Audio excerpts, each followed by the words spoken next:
Welcome to Jalsa Fiji Radio. This is Program Director Vinesh. Today I have this opportunity to be speaking to the Minister himself, Honorable Todd McClay.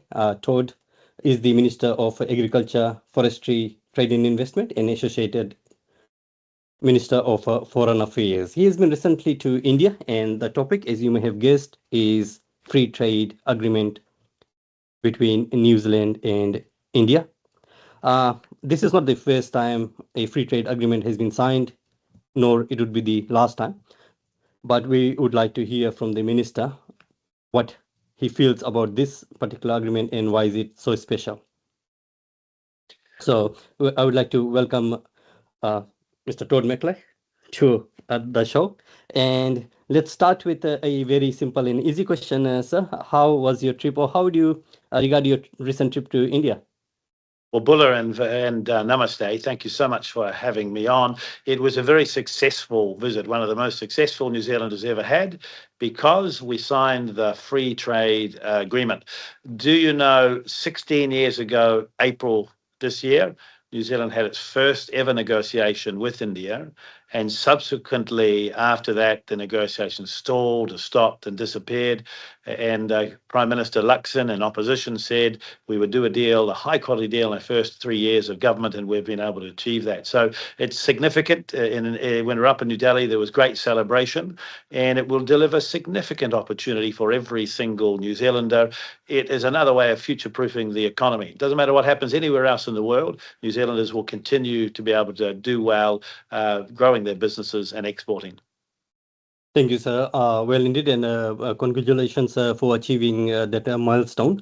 We would definitely agree that it is a big deal when it comes to the agreement. Unfortunately, a layperson might not be accessing the actual PDF content of the agreement itself or going through the fine print. So how would you briefly describe what it means for people over here? Well, two things. New Zealand is a population of a few more than 5 million people. India is a population of 1.4 billion.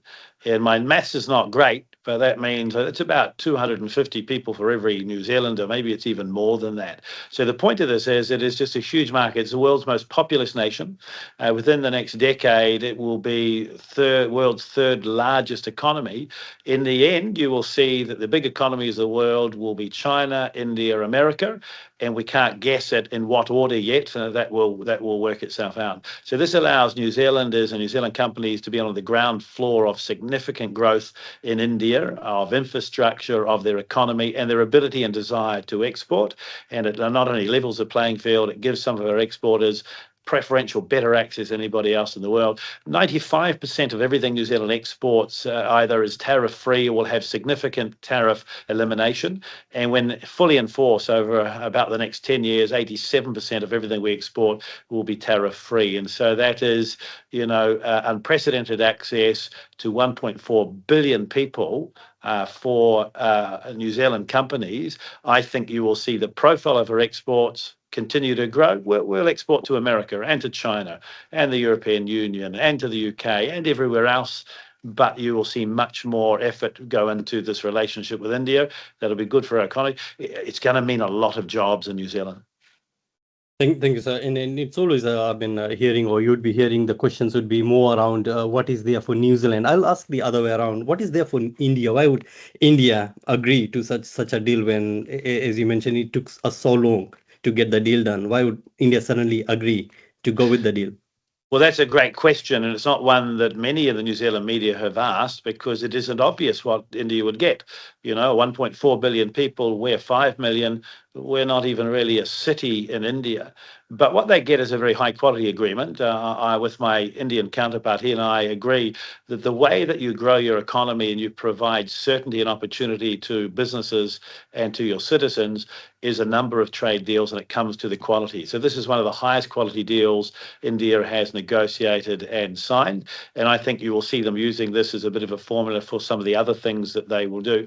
We've also agreed that we want it to be quite strategic. It's not just about buying and selling from each other. There are a number of things we put in the agreement that will make it easier for Indian New Zealand businesses to grow their relationship sustainably and become more interconnected and reliant upon each other.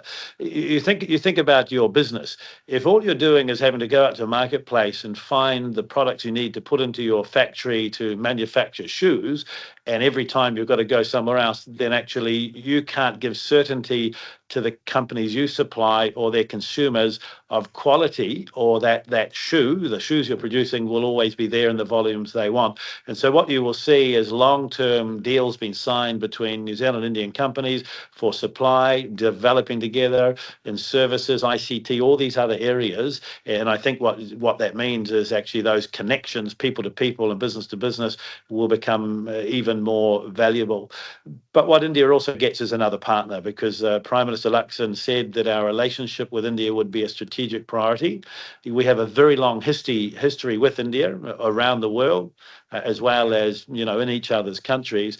And this agreement merely takes that relationship to the next step. I wanted just to correct one thing I said earlier. I said the negotiation started 16 years ago. It stopped many times. This negotiation, we started 9 months ago last year, when Prime Minister Luxon visited with New Zealand's largest ever business delegation to India, and we negotiated the high quality deal in 9 months, in itself a significant achievement. Thank you, sir. And I know, I mean, some would criticize that though we got a good deal, but maybe we missed out on something. Would you agree that we did miss out on something, or we didn't have a choice? I mean, we didn't do a deal with 1.3 billion Indians. We did a deal with every single Indian. So I think we didn't miss out on anything at all. But it is fair that you don't get everything you want in a trade negotiation, because it is a negotiation. We got very good access for a lot of agricultural products. For the first time ever, India has given preferential access for apples. No one else in the world had that before. We have very low tariff rate for our wine exports, 150% tariff down to 25% or 50%, depending upon the value. For the first time ever, New Zealand has access for honey, Manuka honey. No one else in the world has that. And we're the first country in the world, these are many, but these are a few examples, to have a tariff-free quota for kiwi fruit, 4 times what we sell India in any one year. And those are commercially meaningful. So across the board, there's been access. Probably the one area we didn't get as much as we would have wanted is in dairy. India has never opened up dairy to anybody. They have a very large number of small dairy farmers there, and New Zealand only produces 3% of the world's milk, but it is a sensitivity for India. However, we did get access, others haven't, in a number of areas. Infant formula can go into India tariff-free. We got a large quota of very high value dairy product, worth maybe $16,000 a tonne, compared to skim milk powder, which is maybe $4,000 a tonne, into India. And so that's very good. And one of the most important things, I think, is that we have reached agreement that says if New Zealand exports dairy to India, for value to be added and then re-exported as tariff-free. So I think you will see New Zealand dairy companies partnering with Indian dairy companies, product being imported from New Zealand, being manufactured and then re-exported with Indian dairy to other markets that India has a trade agreement with. And that in itself, that partnership could be extremely valuable for the New Zealand dairy exporter, albeit Indian consumers might have to wait a little bit longer before they get some New Zealand butter or New Zealand ghee. I see. Thank you, sir. I actually have a lot of questions, but I'm looking at the time. We don't have really that much time that I would have hoped for. So I have to go quickly through the questions, because my way of is more like conversation, but I have some questions from the community. I have got Amit Sarkar over here, whom I would like to acknowledge, especially the Christchurch Bengali Community. And we have some questions from the community as well. One is more towards the tertiary sector. So what do we expect? What do we expect out of this deal? New Zealand thinks it's important to offer high quality education. Some of our universities sit at the top, rankings around the world. So in the agreement, we have agreed that, if young Indians can meet the requirements of the New Zealand immigration standards, they're able to come and study in New Zealand. And we've made commitments so they can, while they're studying a degree, up to 20 hours a week work rights. And once they finish their degree, they can have a post-study work right. They can stay and work for a period of time. For a bachelor's degree, 2 years, master's or STEM subjects, 3 years, a PhD, 4 years. We've done it this way because we want to increasingly attract people from India to do higher levels of degree. We need them in our economy, but we've also agreed with the Indian government. They want young Indians to get education and experience, and they want them to return home to help continue to build the economy there as the jobs are created. So we just see that as a partnership. So I don't know that you will see a huge number of Indian students coming to New Zealand. There have always been students here. They're very welcome. But I think what you will see is, rather than lower level studies or degrees, more masters and more PhDs, and that's very, very important, because it's just another way of contributing not only to the New Zealand economy, it helps us help India to provide higher levels of education to young Indians. I see. And are you trying to assure us that there would be won't be like unfettered immigration kind of coming into the country? No, there won't be. There's nothing in the agreement that allows that. The New Zealand government has reserved the right to change settings to control our immigration, our borders. And we do that everywhere. But what it does say is we can't single out India. So a future government couldn't say, well, we're happy to have students from Australia, but we don't want them from India. We treat India with the same respect we treat all others. And so the New Zealand government has the ability to moderate the requirements before you can get a student visa to come to New Zealand. And we do that for all countries rather than any one in particular. But what it does mean, different than others, that if Indian students choose to come here and they meet those requirements, they will have that ability to work 20 hours and then a post-study work right after they get their degree. And if we change the settings for other countries around the world to lessen that, it is a guarantee to India. And in return, we have other types of access that New Zealand businesses and young people will have to India. We see it as a win-win, but no, there will not be unfettered access. There won't be jumbo jets full of people from India or anywhere else in the world coming down here as a right. It is not an immigration agreement, it is a trade agreement, but trade is also about services, and education and tourism are part of trade. And so we have given certainty to India and clarified the rules, but the New Zealand government reserves the right to change those rules based upon what a government wants in the future. Thank you, sir. I know we are running kind of almost to the time, but I have just two more quick questions if you have that much moment. One is the promise in the agreement, as I understand, that we are going to, is it promote investment or is it to invest in India? Yeah, just to promote investment. That's right. Yeah, so we've taken a commitment for the government to promote investment. It is not a commitment to invest, but there is an amount of money which is aspirational. The Indian High Commission to New Zealand a few months ago said it's aspirational, but our commitment is to promote and to make it easier for New Zealanders, to lead them to the market. Already we're seeing some companies from New Zealand invest. There's a New Zealand bed manufacturing company announced a $200 million investment in India to create a factory there to manufacture beds for the Indian market and to export around the region.